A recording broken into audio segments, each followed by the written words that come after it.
சீமானை தவிர அந்த கட்சியில் யாரையுமே தெரியல. காளியம்மாள் எங்கே? ராஜீவ் காந்தி எங்கே? திமுக போயிட்டார். கல்யாண சுந்தரம் எங்கே? அதிமுக போயிட்டார். ஏன் இவர் எந்த கட்சிக்கும் போகாமல் இருக்காரு?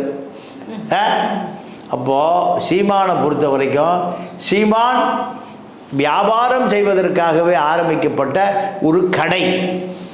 அந்த கடையில் வியாபாரம் என்பது சீமானோடு முடிந்து போகிறது. சீமானுக்கு பிறகு அந்த கடை மூடப்படும். அதுவல்ல கட்சி.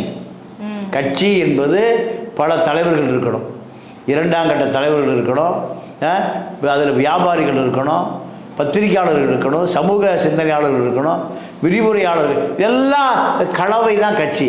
அங்கே சீமானையும் சீமா மனைவியை கையல்வெளி தவிர அங்கே யாரையுமே காணோம். சாட்டை கொஞ்சம் வெளியே போயிட்டார், திருப்பி உள்ளே வந்திருக்கார். இப்படி யாருமே அங்கே சொல்ல காளியம்மாள் என்னுடைய பிசிறு அப்படின்னு விரட்டி விட்டார். அப்போது சீமா இப்போ 26 தேர்தலில் விஜய் வரவுக்கு முன்பு, விஜய் வரவுக்கு பின்பு சீமானுடைய அரசியல் நீங்கள் ஒரு முடிவுக்கு வந்துடும்.